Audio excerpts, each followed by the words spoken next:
प्रजाति के आखिरी व्यक्ति के तौर पर एक ऐसे द्वीप पर जन्म लेना जहां हर चीज का विकास आपको मारने के लिए ही हुआ है, इससे बुरा और क्या हो सकता है? ये सब आपको बहुत मुश्किल से पता चलता है। खोपड़ी वाले द्वीप की हवा में पहली सांस आपकी माँ के बालों के साथ आती है, जो जंगल में भाग रही होती है। आपके पीछे कोई बहुत बड़ी और भूखी चीज आपकी जन्म गुफा को तबाह कर रही होती है। 5 सेकंड पहले आप जिस दीवार से सटे हुए थे, अब वो किसी खोपड़ी वाले जानवर के पेट में पाचक रस बन चुकी है। आपकी छोटी छोटी उंगलियां आपकी माँ के बालों को पकड़ती हैं और वह छतरी के नीचे से इतनी तेजी से भागती है कि अधिकांश स्तनधारी मर जाएं।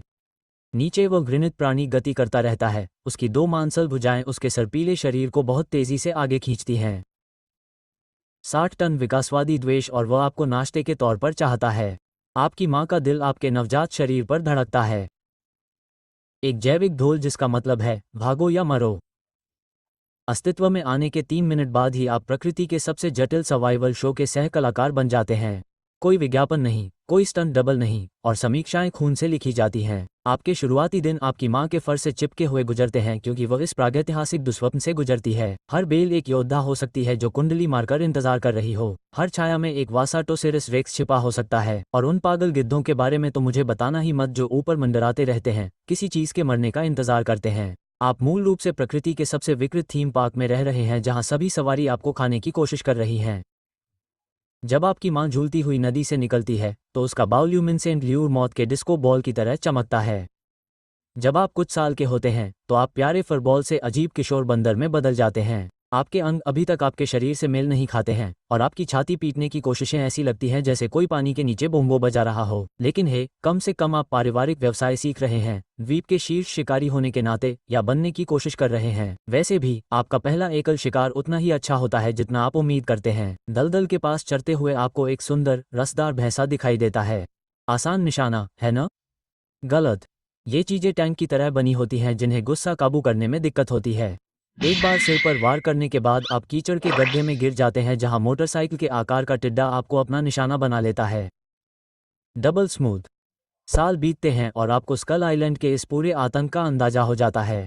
आपने अपनी खुद की शिकार करने की शैली विकसित कर ली है जिसमें क्रूर ताकत और आश्चर्यजनक बुद्धि का मिश्रण है। वो खोपड़ी वाले जानवर जो आपको भागने पर मजबूर कर देते थे, अब आप उनकी खोपड़ियों का इस्तेमाल पीने के कप के रूप में कर रहे हैं। आप बहुत ही पर्यावरण के अनुकूल हैं। जैसे जैसे आप बढ़ते हैं आपका क्षेत्र बढ़ता जाता है और दूसरे जीव आपकी गरजती दहाड़ को पहचानना सीख जाते हैं। यह मूल रूप से नो ट्रेसपासिंग का संकेत लगाने का आपका तरीका है, लेकिन उल्लंघन करने वालों पर जुर्माना लगाने की बजाय उनकी रीढ़ की हड्डी को फिर से व्यवस्थित किया जाता है। असली मजा तब शुरू होता है जब आप अपने चरम पर पहुंचते हैं। अब आप एक इमारत के आकार के हो जाते हैं। आपके काले फर के नीचे मांसपेशियां लहराती हैं और आपकी दहाड़ पूरे द्वीप पर सुनी जा सकती है। प्रभुत्व स्थापित करने का समय आ गया है। सबसे पहले आपकी हिट लिस्ट में वह रेक्स है जिसकी नजर आपके पसंदीदा केले के बाग पर है।